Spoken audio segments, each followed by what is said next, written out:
Please, when you come here, please let me know you've arrived. Please let me know you are here. Whoever has joined, please let me know you are here.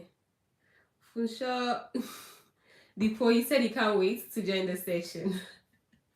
I also really can't wait to start the session. Please, when you come, please let me know that you have joined the session so we can start the conversation. When you join, please let me know that you are here.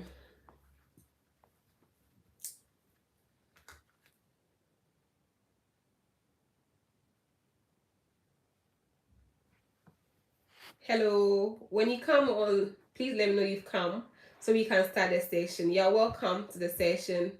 Oh, Jupiter Hassan. You waited for long. I'm so sorry. I'm so sorry. And when you join, just let me know. And I'll give it more. Then I'll start the session. Hi, Jupiter. I hope it helps. Okay. Okay. So when you come, just let me know you've come, and then just announce your presence in the comment section. And yeah, I'll be starting in the next minute. So the two of you who have joined, please let me know that you've come. Just say hi, or just say after you can start, and I'll start the session.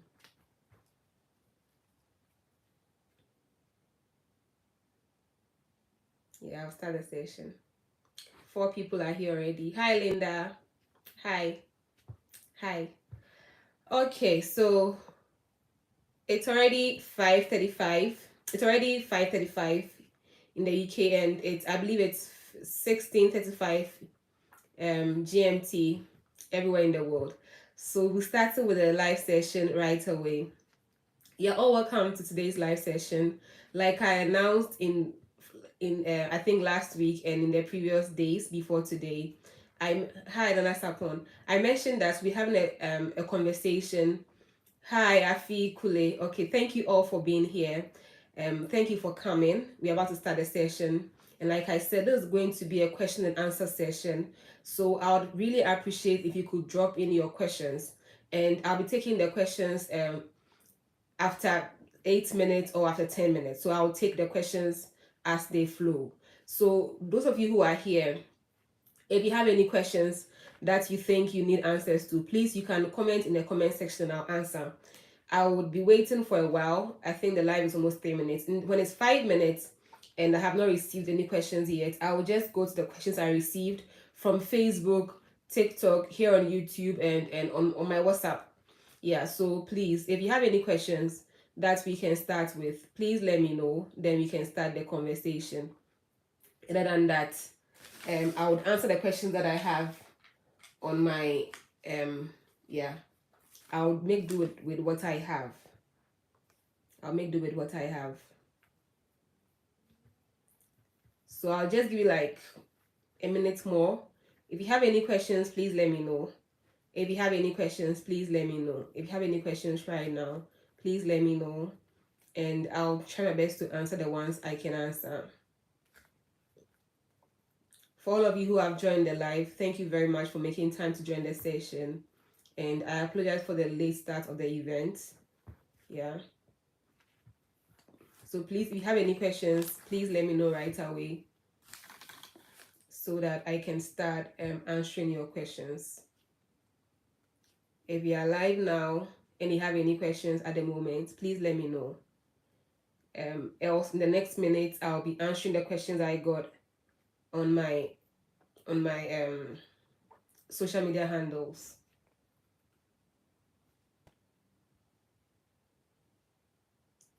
Okay, Afi, I think that's your first your question is the first on my question list. But since you have asked, I will just answer right away before I come to the questions that I received. Okay, so I feel on this channel, I talk about opportunities for study abroad. And then as and when I see any job opportunities, especially in the UK when they are recruiting and I see anything, I just drop it on this page. That's all I do. So I'm not able to speak to other issues regarding job stuff or everything. Mainly, my knowledge base is mainly on how to get opportunities to study abroad Yes, that's what my knowledge base is on. So unfortunately, I'm not really able to give answers to issues regarding working abroad and all of that. Jupiter, he said, can a Ghanaian trained medical doctor offer PhD in public health straightforward without offering masters first? Can you throw more light on the PLAB exam system? Mr. Hassan or Dr. Hassan, regarding the public health program, if you want to, personally, I think somewhere around like a month ago, I was looking out for some public health programs, and I found out that some of them have masters, some of them also have PhD programs, and I know that. Okay, and I'll take your question and that's one. And I know that in the USA, for example, you can pursue a PhD straight without pursuing a master's. So depending on the course that you have to do, um no, depending on the program structure in the school, some programs will just take you straight into master's program, some will take you straight into the PhD program. But for the public health PhD, what one thing I found out was that some of them or most of them wanted people who had at least a master's in public health administration, because they expect that there are some courses that you should have some, like I can describe them as foundational courses that you should have an idea about before you can undertake the PhD program. But if you're a medical doctor, I presume that you might have taken some courses in that area, or you might have some experience in that area. So there are some schools that you can actually get straight into the PhD program without doing a master's. That's what I know of. And then with the PLAB exam, I have no idea about it. You've just told me about, so I'll just note it down and make some more research on it. But what I know is that if you want to apply into public health, last month somewhere when I was searching, I found out that most of the schools actually ask that you apply for the program through SOFAS. It's like the general portal where you apply for a public health program, then you choose the school that you want them to submit your applications, which is different from the school application. I don't know if this clarifies this for you, but I have no idea about the PLAM exam system. It's new to me. And with the answer I just gave to you, I researched in the US, and I know that there are some programs that you can get straight into the PhD program without taking a master's. And I hope it answers your question. Okay, now that's upon how would I get a school in the UK that would be cheaper? And that cheaper is relative. So I believe that if you want to study in the UK for a master's program, about 2 or 3 weeks ago, we hosted somebody who is paying her fees in the UK. The video is here, and she took us through the entire process. So cheaper is relative, but the cheapest I have seen so far, I think it's York University of St. John's. University of St. John's. My friend applied this year, and the fees that she was supposed to pay was, I think, 12,300, and she had a second class lower. So they waived off, and she had to pay 1,500 less of that month. So she ended up paying about 10,000 something, but she still had to pay a deposit of, I think, half of it. Yes. So it depends on your budget. And then if you search for the programs and you compare some so I can speak for University of Hull or University of Hull. How, I don't know how you want to mention it. It's HULL, University of Hull, HULL, and their fees are moderate as compared to, because cheap, like I said, is relative, as compared to the other universities. And the second school I can mention, like I just said, is York University of St. John's. So please try and check them out as well. I hope this answers your question. You're welcome, Al Hassan. And I'll also find out more on the PLAB exam system. Okay, so in the absence of some more questions on this, on those of us who are already live, I will take the questions that I have. So someone has just asked right now that I want to travel abroad. Can you help me travel abroad? Unfortunately, I'm not an immigration expert, or I don't issue visas, or I'm not like a connection woman like what we describe in Ghana, or I'm not an agent where I link people abroad. I have no idea about it. My main purpose for establishing this YouTube channel and for creating these channels on social media like Instagram, Facebook, TikTok, WhatsApp, YouTube, everywhere, is to make sure that I share enough opportunities for people to understand and for people to know the available stuff that is out there. In this way, I believe that when people are given more opportunities, then they can decide better which country that they should study over there, and then they also know the best course for them to do. So it will not be as if, Linda, I'll answer your question right now. So it will not be as if they are doing things they have no idea. But I know that this study abroad application and everything can be stressful. So I'm just here to guide you through the process, to share the opportunities to help you know what is out there, the available scholarships, the available programs, the available schools. And then when you meet the conditions, you apply for it. Then if God helps you, then you come through. So I'm not a visa agent. I hope that this clarifies that question. Linda, I'll take your question. You said, did you do your NSS before relocating? When did you apply for a school? Linda, I completed KNUST in 2017, and I was a TA, which was for my national service. So between 2017 to 2018, I was a teaching assistant. That particular application cycle, I applied to a lot of schools, like I've mentioned in some of my videos, more than 8 schools, and I didn't get any good offer. Some denied me the admission, and the few that I got, I didn't get scholarship or full scholarships. So I was perplexed and I was frustrated. So after 2018, between 2018 and 2019, I was at the University of Ghana. I was working on a project over there. And while I was there, I applied for 2 schools, Eastern Illinois University and then Ohio University, only 2. And by God's grace, that year 2018, I got admission with scholarship in both schools, where I relocated in 2019 after my visa was approved. I hope this answers your question, Linda. Okay, so I would take the other question that people have been asking me in my DMs. Someone also asked me a question like, which schools, I am an art student. The person said she did arts as in ART. She did arts, and then she would like to drop the arts course that she has done in the undergrad level and then pursue a master's program in a course that will help her get scholarships. So which scholarship do I think will be good for her to do? And unfortunately, I think that I'll not be able to choose a course for you to do. But one thing I can tell you is every program has scholarships. Every program, and I can say this on authority, every program has scholarship. It doesn't matter whether the person is doing sciences, arts, history. I read political studies myself. It doesn't matter your background. What really matters is that you find the right school who are offering the opportunities, and then you apply to. With opportunities, I mean that schools that have scholarships, schools that are awarding. So there are many schools offering all the programs that you really want to do. But you should ask yourself that, is this school willing to give me scholarship?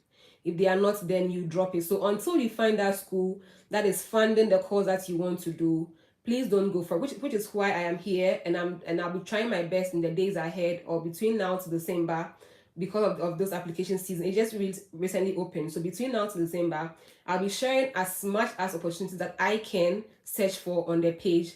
If you drop it and I look for it and I find it, I'll share it with you. Yeah, so I think every program has scholarships. And if you check the program's website and you qualify, definitely I believe that you can get funded for your program if you qualify or if you meet the condition. So that is with people who want to stop their courses of interest and go and apply for a program because they think it will give them funding. I hope this answers that question as well. And also, let me take a question from this place. GH Plus TV. Can IELTS help you to get admission and scholarship even though it's been waived? GH Plus, please, your question is not clear. Can IELTS help you get admission and scholarship even though it's been waived? What has been waived? So you mean the IELTS has been waived? Do you mean that whichever program you're applying to, the IELTS has been waived, but you still want to write the IELTS, or you already have the IELTS? So you're asking that if you add the IELTS, would you give you an upper hand for you to get scholarship with admission? Please clarify the question and help me so that I can answer you in the best possible way. Okay, so the third question I would like to take per the questions that came to me.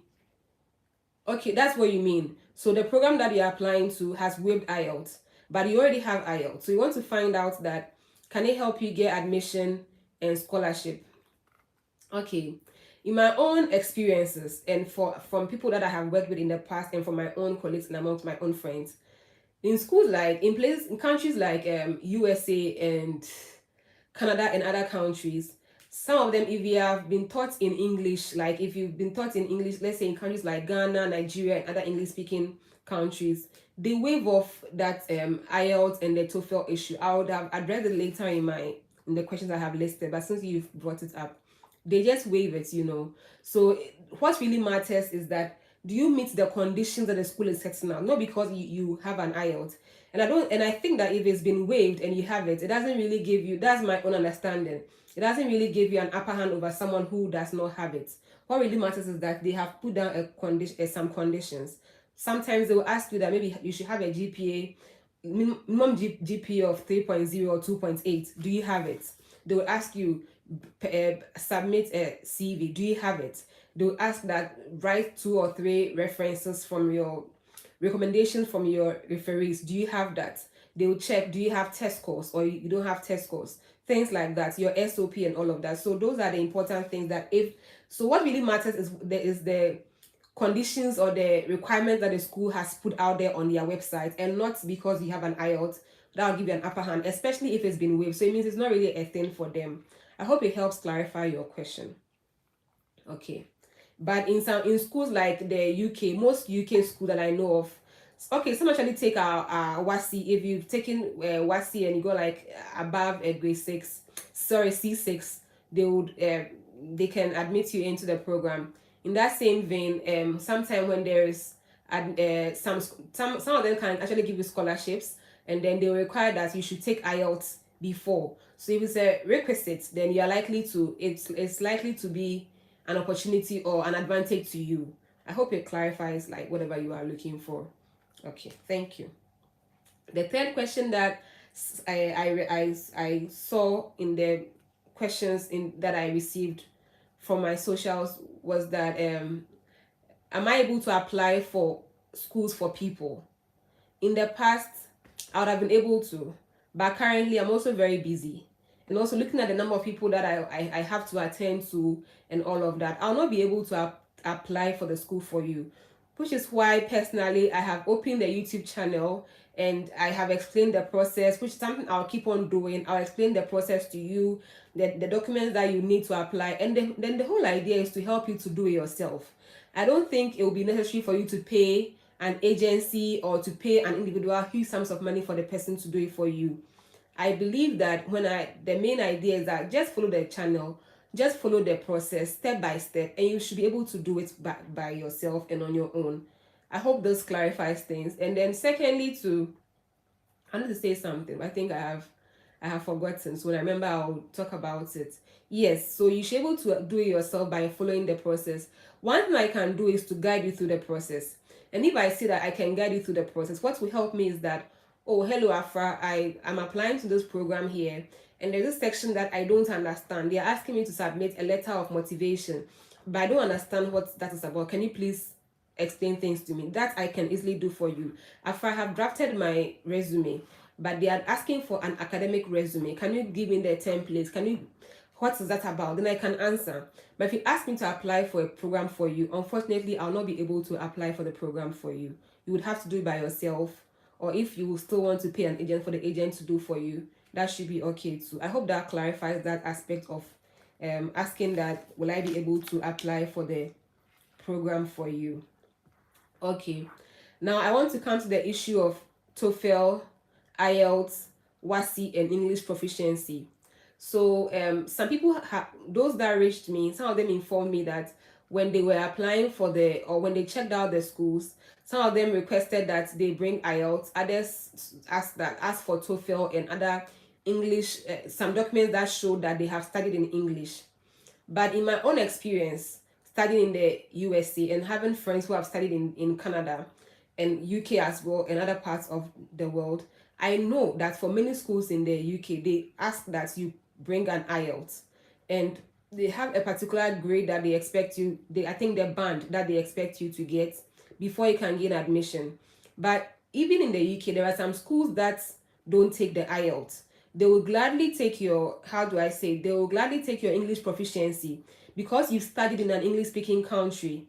If I mean an English speaking country, I mean a country whose official language is English, or where the medium of instruction, they believe that since you've been taught right from stage one through to high school to the university, it means you can speak and write English. So that should be enough. So if you have the English proficiency, what we receive from K University or from Tech, and I'm sure that similar other universities also give out similar certification. So oftentimes it's given from by the English department in the university, and it's like a template where you request from the department, and they also show that they write to show or to testify that this individual has studied in English language, blah blah blah, something just to testify from the school or from the institution that you have been taught all your life in English, so you can understand the English language. I hope this clarifies that English bit. So if you don't want to write the IELTS or you don't want to write the TOEFL, please consider programs that don't take it.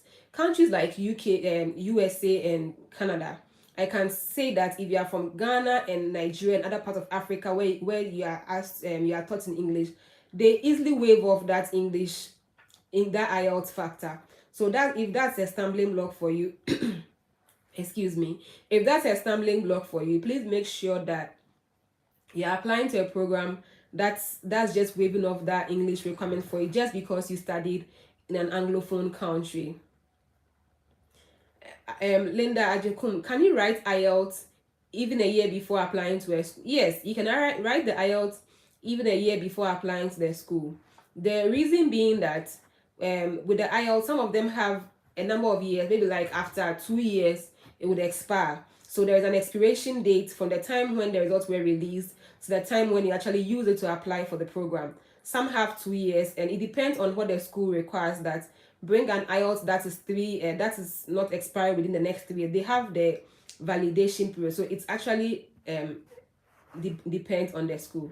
So like as I was saying, if the English issue is a stumbling block and you can't afford IELTS and the TOEFLs and those things, don't stress yourself. Look out for programs that don't that are not taking IELTS but are just accepting students who have studied using the English language. So in the US and the UK and the Canada, I can speak for it. But in the UK, for example, my friend that came to my channel to speak to us, she's at Robert Gordon University here in the UK, in Scotland. And she told us that she didn't have to take the IELTS. So diving in, and I know that for the school I just mentioned, York St. John's University, where I said that their funding is affordable. Sorry, their university fees is affordable even for international students. They didn't take IELTS as well. So if some of the schools don't take IELTS, your WASI is enough. As long as your WASI you had C6 or better, it's enough. And I hope this clarifies the English bits. And the TOEFL that you see, you just look for programs that are not taking those things, and I just respecting you that you studied in English, so you can speak English and write in English. I hope this clarifies the English bits. Please, if you come here, please leave a comment. Please leave some. Let me know that you are here. And if you have any question, please drop it in the comment section and I will answer it. If you're not satisfied with the answer, just let me know. I'll note it down and then I'll make better research and bring you an answer. I hope it helps. Okay, so having spoken about English language, the IELTS issue and the English proficiency issue, I want to move to other test scores like the GRE and the GMAT. Okay, so the GRE and the GMAT, like that's the graduate record examination. Hi Mavis. The GRE and the GMAT, that's the graduate record examination.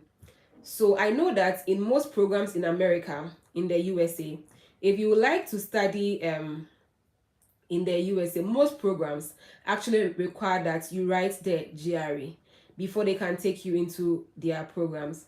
I said most, I didn't say all, because in my own case, for example, when I was in Ghana and I was applying to study in the USA, I had never, before I applied for my PhD, even with that, it was COVID year, so I didn't even use my GRE.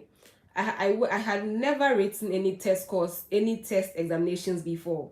Yes, I have never. So the reason why I said most is that it's not all the schools, it's not all the schools that take GRE. So please, if you don't have the money to pay those dollars, attend the classes, please don't stress yourself. not all the schools ask that you submit a GRE or a GMAT. So it behoves on you to actually look for schools that don't take GRE or GMAT. When I say look for schools, I mean that take your phone, just as you can go on Instagram and TikTok and Facebook. In your free time, just Google schools that don't take GRE in America. Lots of them would pop up. Or sometimes follow my YouTube page. I'll also be doing videos on some of those schools so that you would have an idea about some of these schools, you know. So you search for it and then you do what? You get the schools who are not taking the GRE. People have gone to, I'm an example, and I know people who have also done that, who have gone to the university, who have studied in the USA or in parts of Canada without writing any GRE or any test scores. So you really have to just search and then find out those schools, you know. That's what I want to say regarding those exams. And the GRE as well. Sometimes there are some schools that they will say maybe, oh, the last grade that the minimum grade requirement that we are requesting for is, let's say, 3.0. But if you have a 2.8, and you still want to apply, add a GRE. So the school themselves are not or the program itself is not requesting for any GRE. But because your grade does not meet what they are looking for, they just want to see your potential, that although probably your grade is not as expected, but you've done well in the GRE. So this is to convince them that you can actually take the graduate program and do well. I hope it's clear. You know, that's why they make you take the GRE. That's the whole point, just for you to prove a point. And for some schools too, before they can give you the scholarship, due to how competitive the scholarships can be, they will actually ask that you take if you have the GRE, it's a plus or it's desirable, just so they can cut down the competition. So if you know that you don't have the GRE, I'll not advise you to apply to such programs. Always just look for programs that are not requiring for the GRE. Last Sunday, we hosted Ima, our friend from Canada, and he told us that most schools in Canada do not ask that you bring in the GRE. But the problem is that for those who want to do the MBA, and I actually searched for it this week and I found out that it's true. If you want to pursue an MBA in some schools in Canada, they would expect that you take the GRE or the GMAT. So that is with the GRE and the GMAT. Okay, so let me take some questions from this place as well. Emma Hinson. College and university, which one provide enough funding for undergraduate programs, please? I don't understand college and university. If you could clarify, because universities that I have known in these few years, I know that they all have they are all universities, and some of them have 4-year program. So I don't understand the college and university. I'm confused with that bit. And any advice on student loans? Which student loans? Is it the loans like Empower that people take to pay for their fees? Is that what you mean, or you mean different type of loan? Which loans do you mean? Please let me know so that I would answer. And that's point. You said with regards to the affordable schools in the UK, how much pounds should I get to move me to the UK? That's point. In answering your question on affordability, I think I mentioned that affordable is very relative. And I even explained to you that my friend who tried to apply for the program at York St. John's University, she had to pay about 10,300. So it depends on you. But you are talking about between 11,000 to 14,000. From my own brief research I did, that's the least, like 11,000 pounds to 14,000, and that's how affordable I think it can get in the UK. Oh, you mean Emma Hinson? You mean Empower? I think it's good if you apply for it and you meet their conditions and they give the loan. I think it's good. I think it's a good idea, because they'll even give you some time to pay off, especially if you don't have the money right away, you know. So they'll give you some time to pay. So I think that it's a good idea, and when you get the opportunity, please take it, because another advantage is that the Empower, they'll even give you statement to attach your visa visa application to the consulate. So and since they are like a renowned group of people, like a renowned financial institution, it could even be a plus to your own application. So I think if you get a chance, why not? You can always take it up. Jupiter, my WhatsApp contact, I cannot share it here, but I can share with you my email address. My email address is A for apple, M for mango, A for alpha, S for street, M for mango, A for alpha, R for Robert, T for television, 01 at gmail.com. I'm a smart01 at gmail.com. That's my email address. So you can contact me there. I'm a hint, you can contact me via Gmail. I just gave out my Gmail details. And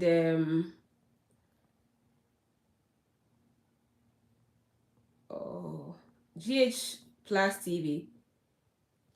For the funding, I think that I'm not able to answer between college and university, because funding is very dependent on the program itself, on the department, and on the school. So each school and their own, conditions or the financial resources available to them. So based on what they have and the requirement that they are giving out before they can give these scholarships out, then you can call them school that, then you can describe them as a school that gives more scholarship. I hope it helps. Like I don't know if I've clarified it.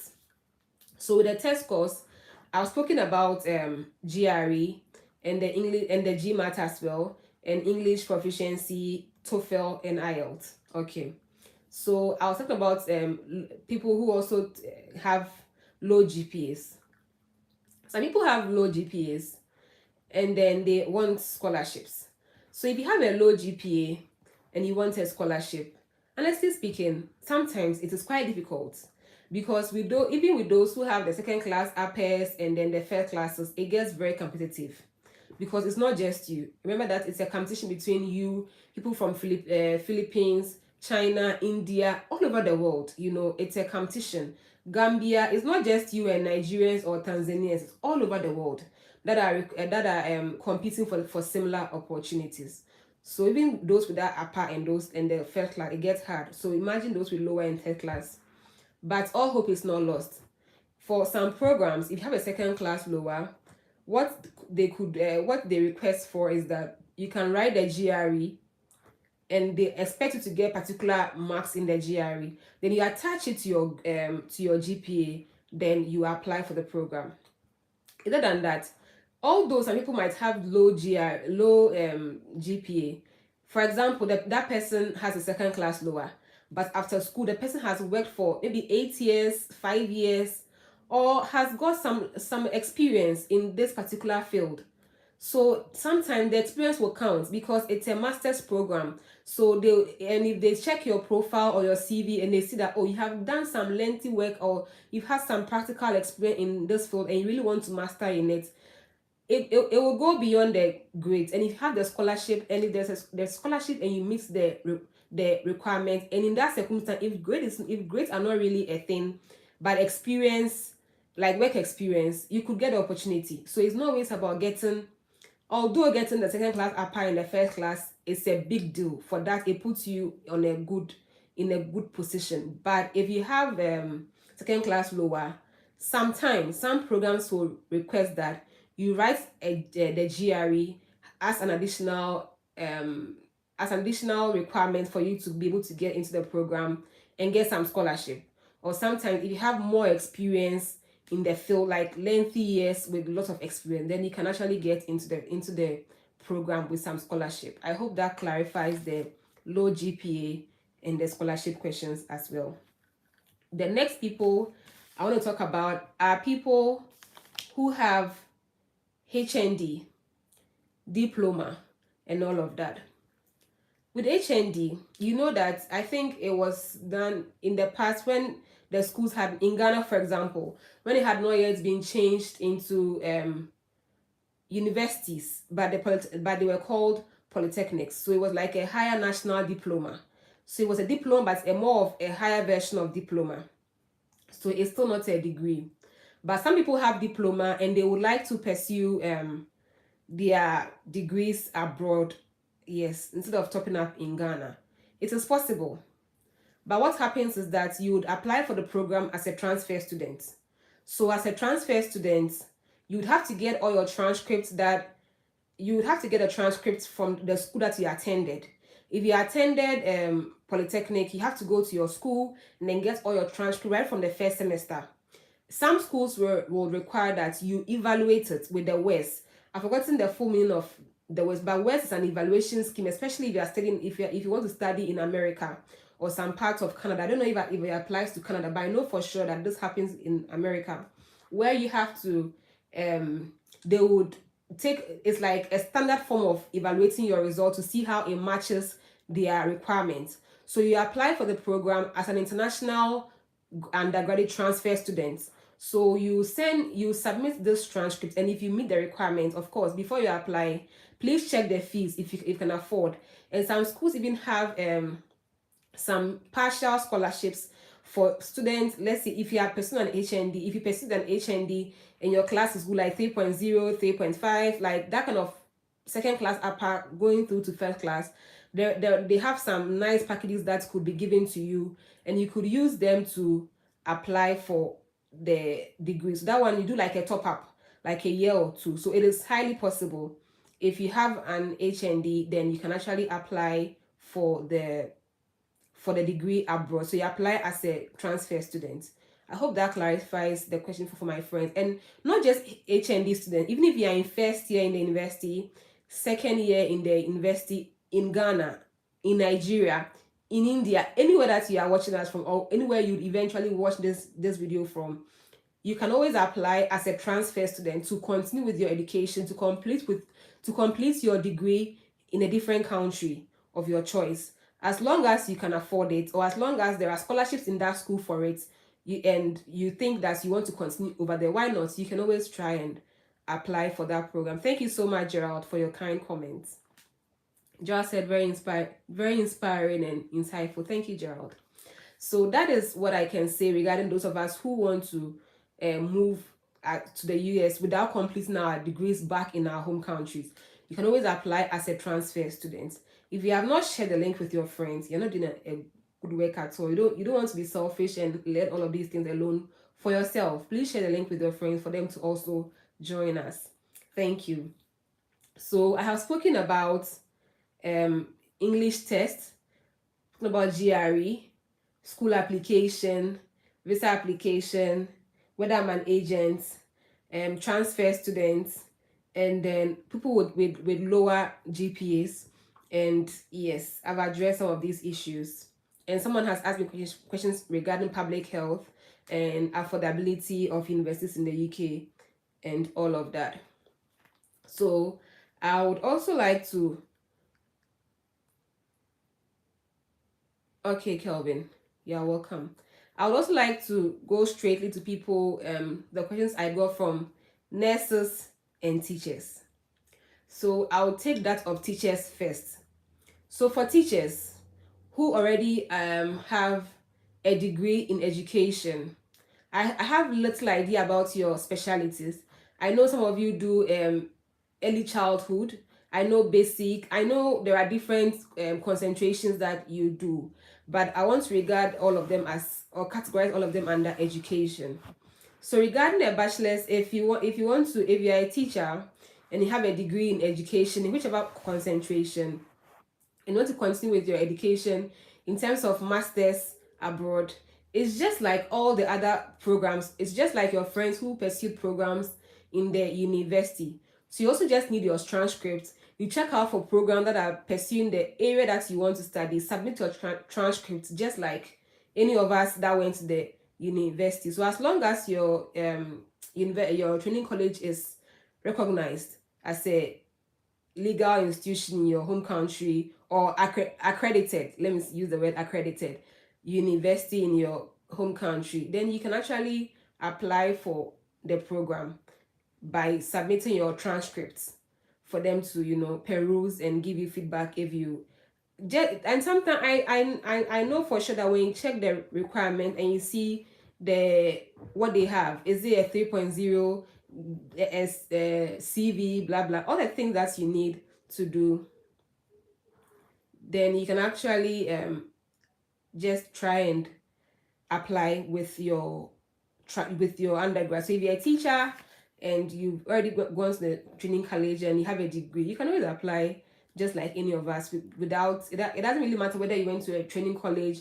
It's more about the transcripts and your school being accredited. I hope this answers the question for the teachers that I received some questions from. Jupiter said, UK and Canada, most of them use GPA of 4.0, but here some of the universities use 5.0. Does it really matter when applying? Jupiter, in the same regard, what I can say is, though they use the GPA system, in Ghana, for example, I went to K University, and in K University, we're not using the GPA system. We're using the cumulative weighted average. That's the CWA. So ours is in percentages: 75%, 70%, 40%, 30%. But because of the transcripts that we all have, and because it's an A and whatever skill that's yours. So because you see that even if you have a 5.0 transcript, your university or your registrar will put on your transcript that what A means, what 3.0, what 4.5 means in your school, how you should get first class.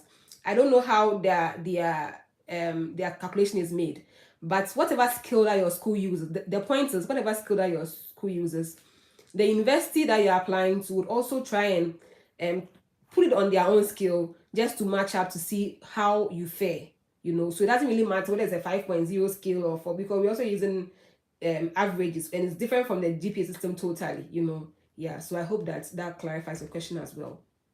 Nkrumah is asking that paying for fees before getting visa, very risky. How true is that?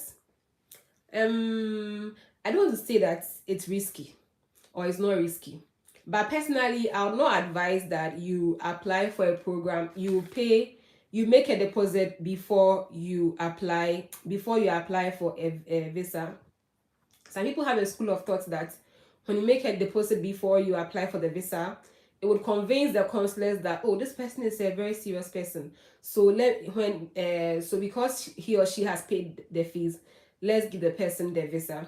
I know that in the UK, for examples, I can say 90% of the schools require that you pay a deposit, and even that one, it is dependent on the school itself. Is it some take 20, some take 50, some take 30% of the entire fees? So based on that, you actually pay that amount. But even before you pay the amount, I think that there are conditions, which is why it's important for you to read and not be led on by these agencies who are exploiting people. Some of the schools have put on that if you don't get a visa, your money will not be refunded. It is a clause. It is right there. So before you pay any amount to them, you on your own, you are sure that this money might not come back, and you've agreed to do so. Some of the schools too don't have that clause or don't have those clauses. So what will happen is that in the event that you don't get a visa, they are very likely to refund your money back to you. And in Canada as well, they are very likely to refund your money back to you. Which is why it's also very important. Like, I think when we met Jenny the last time, when she was talking about the UK application thing, is look for schools who are legal, accredited, and have not all schools have those kind of accreditation or that reputation to even, some of them to even give sponsorship to have students come and study abroad. So be very careful in dealing with schools. Be very, very, very, very careful. Try your best to do all your background checks before you can actually apply to any program, and before you can pay the money. And before you pay, ask the international student office, is this money refundable? Will I get it back? Read the clause yourself before you just pay any amount of money and then you not get the money. But personally, the advice I'll give to you is that please, unless you're applying to programs in the UK, if it's Canada or the USA, please don't apply for schools that require that you pay any deposits. Please don't do that. I think it's too risky. It's too much of a risk to take, that you have to pay some money before they would actually give you the I-20 or whatever. I was dealing with a guy last year. This guy was even asked to pay money for, was it accommodation, and this guy had not even gone for his visa interview. So I told him that I'm not comfortable with the way they are asking to pay, and it was in pieces. Pay 400 today, pay 50 today. Apparently, the guy did not get a visa, and all the money that, excuse me, sorry, and all the money that he paid just got lost. So please, I would always advise that make sure that you are paying to programs, or you're applying to schools that don't require that you pay any deposit, but they'll actually wait for you to come to the school, then you pay the plan that they have in store. I hope it answers your question, Linda. Yes. So if you have any questions as well, you can just be asking me in the comment section. I'll be happy to answer them. So after I've spoken about teachers, the next people I want to talk about are nurses. I got some questions from nurses when I put out the advert for this Q&A session. Some of them told me that someone was asking if I could help her get a care job in Canada or in the UK. Like I answered previously at the start of this Q&A session, I'm not a consular. I'm also not an immigration expert, and I'm not a connection woman, you know. All what I do here on this channel is to share opportunities and to guide you through the best process, the best resources available, the schools who are offering scholarships. If you meet them and you try and you meet the conditions by God's grace, then you get the chance to, you know, go into it. So I'm not able to provide jobs for people or to those kind of stuff. Yes. But if you're a nurse and you also want to pursue higher education, just like the teachers, if you have a degree, you can apply for your master's or a postgrad diploma. What is postgrad diploma? Last week when we hosted our friend Ima from Canada, Ima told us about the postgrad diploma. It's just like, let me say, a foundation course before you can pursue the main master's itself. So you're already a graduate, but it's like a diploma course, like a year diploma, something like a touch up to your undergrad knowledge, but it's not a master's degree. So you want to pursue a master's degree, it's like a foundational course. So if you're a nurse and then you want to pursue a postgrad diploma, you can pursue it by applying with your undergraduate degree. That's if you have a degree. But if you don't have a degree and you have a diploma or a certification, just like those who have HND or those who are currently in undergrad in Ghana, Nigeria, or anywhere that you're watching me from, who are in their first year or second year or third year, because you don't have a degree, you have to take your transcript from your institution and then make sure that your school is accredited. Then you check and ensure that the school itself that you're applying to, you apply as an international transfer student, international transfer student undergraduate section, because you don't have a degree yet. So if you have the training college certification or diploma, you apply using that, then you attend the program, you attend the school as an undergrad. I think it could be 2 years, depending on the schools or the programs requirements or what they are demanding for you to go through in order for you to complete and get your degree.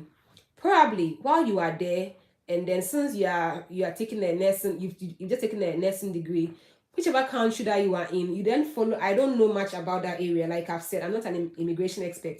Because you've now completed your nursing degree, you can now write their licensure or whatever step that you need to take before you can actually work in the country as a nurse or as a midwife.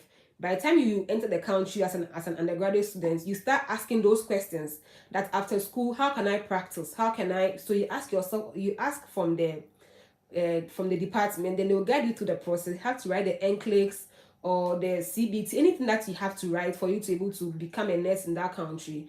You can follow the steps. I hope that this will clarify the questions for my friends who are nurses and those who are teachers or those who have HND and all of that, for you to know the steps involved in getting a degree. That's notwithstanding, I have not categorically stated that if you bring the undergrad, if you apply as a transfer student, you are going to get scholarship. That is not what this answer is about. This answer, what I'm telling you is that when you apply as an undergrad transfer student with your nursing training college diploma, what will happen is some schools, there are some schools that would maybe they will say, oh, the fee is about 16,000 for undergrad fees, but we are waiving off 6,000 because you have a GPA of this. We are waiving off 10,000, or we have some scholarships for graduate. That's between the program you are applying to and yourself, which is why you should be very careful know the cost of the fees involved for a year for international students. If there are scholarships, you search for it before you make the step to actually embark on this journey of leaving your program halfway, like second year, before you now apply to the undergrad degree in a different country. I hope this has answered the questions that you have on your mind. Okay, so yeah, welcome, Linda. I'll be taking some more questions. It's supposed to be an hour session. I have just 10 minutes to close the session. Thank you all so much for making time to come for this session. If you are new to this channel, thank you. But please don't leave without liking the page by subscribing, and please don't forget to share the knowledge that you got here with your friends, and please ask your friends also subscribe to this channel, because if it reaches more people, then they're more encouraged for other people to also learn from this page, and more encouraged for us to share more information always. So please don't forget to share the page with your friends. I'll be taking more questions for like 9 minutes, but before I go, or before I leave, let me just give a wrap up of what I have been talking about in the last 50 minutes. So the first thing is that I am not a visa agent. I'm not an immigration expert. I am not anything regarding visas. I have no idea about it. I'm not a consular either. What I know for sure is that on this channel I share opportunities, and I guide people through the process for them to know, or for everyone watching me to know the right opportunities available, so that when you meet the conditions, then you apply for the opportunity and you get the scholarship. So that is the first thing I want us to take home today with. And can I apply for the school for you? I can't apply for the school for you. The idea is for you to be able to do it yourself by watching the video and going through the process and seeing what we're actually about on this page. You just watch it step by step. You go to the school's websites, you do it yourself. I can guide you through the process. What I mean by guiding is that you start the process, send me an email, send a comment. Hi Afra, I've been trying to apply for this school, but this is what they're asking me to do. An SOP. Can I see a template of how an SOP is written? Then we can go through that. I've written an SOP, or I have a CV, but I don't know if it's academic enough. Can you please peruse it for me? Then I can do that for you. But I'm not able to apply for the school for you entirely. I'm not able to do that at all. And I also don't do that I also don't charge for those services. It's free if I go through your CV and your SOP, and I won't charge you to apply for you. And Jupiter Hassan, he said, can you confirm your email? Okay, my email address is amasmart01@gmail.com. amasmart01@gmail.com. So that's with the first two issues. The third issue that I want to raise is that if you ask me the course that I think you should apply for you to get a scholarship, that one as well, I'll not be able to answer. The reason being that like I've said earlier, all programs have scholarships. Every program can be funded, yes. Although I think I don't even think anything. All programs can be funded. That is the bottom line of it. No matter the program that you want to do, it can be funded. What really matters is for you to find a program or a school that is willing enough to fund your course. What matters is for you to find that school or that department who are willing, it's for you to find the department and the school that is willing to pay you to study, or to pay for your fees while you study. If you're not able to if you can't afford the school is not giving you enough scholarship, look for schools that are also very affordable. Like I always say, studying abroad itself entirely is expensive, but relatively or comparatively, some programs are cheaper as compared to others. And cheaper is not even a good word, because are more affordable. Some schools are more affordable than others. I hope that is okay. So it's not cheap. Cheap is a wrong word, because studying abroad is never cheap. It's an expensive venture. So apart from that, I also touched on GRE. Not all schools take GRE. Some schools take GRE when you don't meet the minimum grade requirements. That is when some schools take GRE. And some schools also take GRE as a preference before they can give scholarships. If you don't have GRE, or if you can't afford to take the GRE exam, please don't waste your time to apply for those schools. That's what I want to say regarding the GRE. And in some programs, some people have low GPA and they want to still study abroad. No problem. Some still want to get scholarships. No problem. No problem. I'm tired. No problem. But in as much as I think that in as much as getting a low GPA is not any issue, it is very important that you get, how do I say it? It is very important that even if you have a second class lower, sometimes you can get scholarships depending on your experience. Or some schools demand that even if you have a second class lower, you should also write the GR. You should write GRE as an additional thing just to show that you can actually meet the requirements. Something, or you can take the graduate program. If you're a nurse, if you're a teacher, you have an HND diploma, you're an undergrad, and you want to study abroad, you can, and because you don't have a degree yet, you'd have to apply as an undergrad international transfer student.